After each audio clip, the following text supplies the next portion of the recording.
Well, hello, friends. Mark Holmes here, and as always, I want to thank you all for watching, commenting, subscribing, and being part of the Joe Boo Sports Report. Without you guys, as well as you ladies, you know that this literally, and I mean literally, does not work. All right, so we've got some news here. Today is Friday, which is a recovery day, they like to call it, for the Dallas Cowboys. And it's kind of a lighter practice. It's not really the real intense one. They want you to get the work in on Wednesday and Thursday. Friday, kind of take it easy and get it together. And then come Saturday is more of a walkthrough. Tyron Smith has been working on recovering from, of course, his ankle injury as well as the bone spurs. The problem, of course, is bone spurs are a sign of arthritis. And that's not something that time will just heal. That's one of those things that basically you have to operate on to get rid of the bone spurs. That is exacerbated, of course, by the ankle injury. So they have not ruled him out for Sunday. If he does not practice tomorrow, there's no chance of him playing Sunday. And again, that's a walkthrough. Terrence Steele has gotten all of the reps at left tackle. Hopefully he'll be better suited playing this week at left tackle. What I could see from him, unfortunately, last week was that first step is just slow. You could tell that he's not used to taking that step playing on the left side as opposed to the right side. And hopefully that footwork will get there and he'll get more used to being able to step to the left as opposed to stepping to the right. The problem with Tyron Smith again is the Cowboys are trying to play this cautious because they recognize that we want him out there and we need him out there, but we want him there when it really matters the most, and that's towards the end of the season and hopefully into the playoffs. And so they're being extra cautious with what they're doing.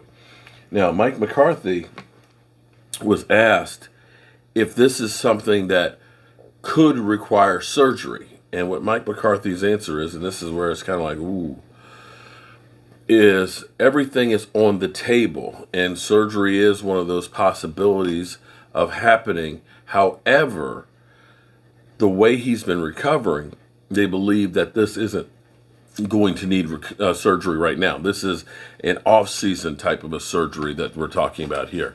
The thing that you have to start thinking about with arthritis, and I'm dealing with arthritis myself in my knees, and you can see it on the x-rays. The arthritis looks like a cloud that's in there. It stiffens up the joints. And if you'll remember a few years ago, Todd Gurley with the Rams had that great season. They went to the Super Bowl, but towards the end of the season, he started to kind of slow down. He wasn't the same guy. And that off season, they had talked about him having, of course, the work and stuff on the knees, and that his knees were getting arthritic. To try and counter that, what they tried to do was reduce his workload the next year, and it ended up being that he just was not the same. Unfortunately, arthritis is one of those signs of the time of you getting old, and your body has just had too much abuse on top of it. And this is a concern going forward, that once you start getting the arthritis in there, there is no cure for arthritis. You can take the bone spurs and stuff out, but forever you will still be dealing with the arthritic and the pain and the stiffness and soreness and stuff. But this is typical of a player like Tyron Smith that's been there for a number of years, and you think about the wear and the tear on his body and playing in the National Football League. So the interesting part here is, and the reason I'm thinking that they're trying to keep Terrence Steele and make him that left tackle is Terrence Steele may end up becoming that Dallas Cowboys left tackle. Terrence Steele has shown so much improvement from where he was last year as an undrafted rookie free agent and being thrown into the fire. Those first couple of games left you with a whole lot of wondering, is this guy worth anything? And he ended up working through it. He became okay by the end of the year.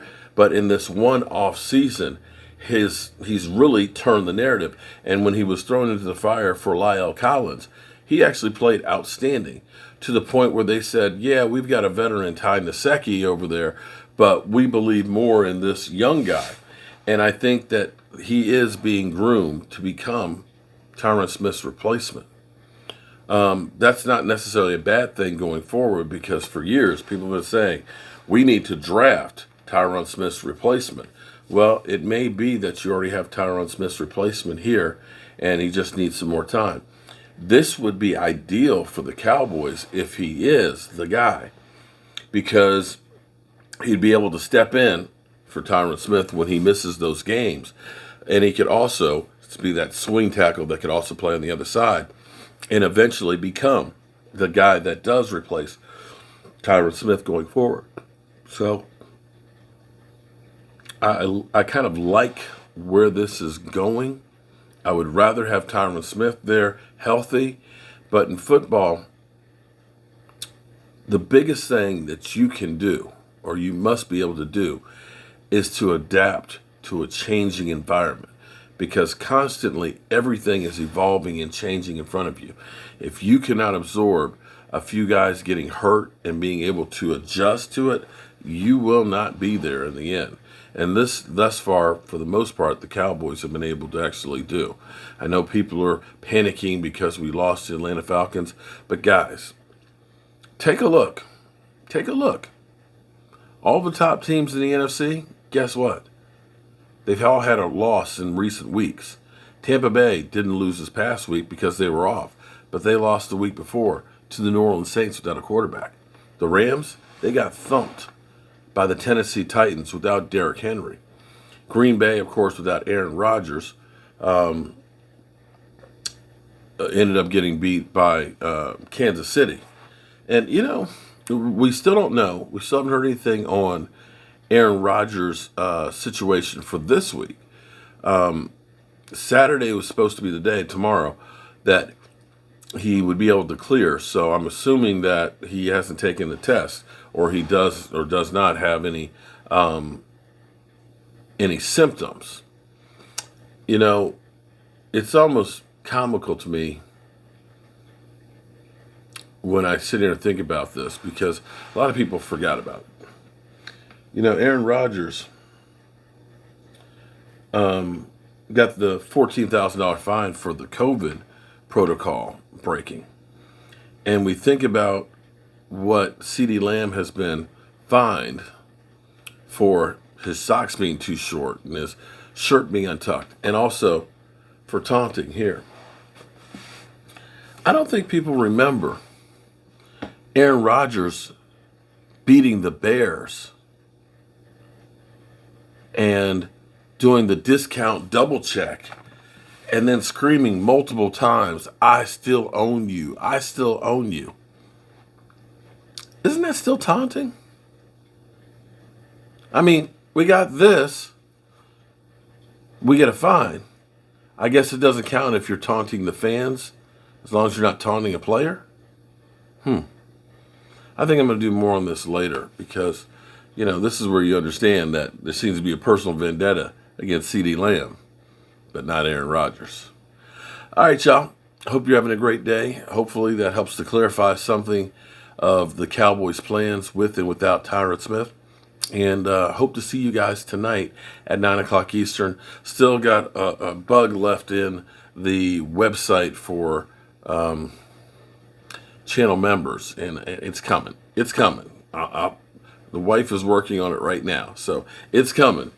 And I should have it definitely this evening or before we end up going on a live stream tonight. So tune in, 9 o'clock Eastern. Peace.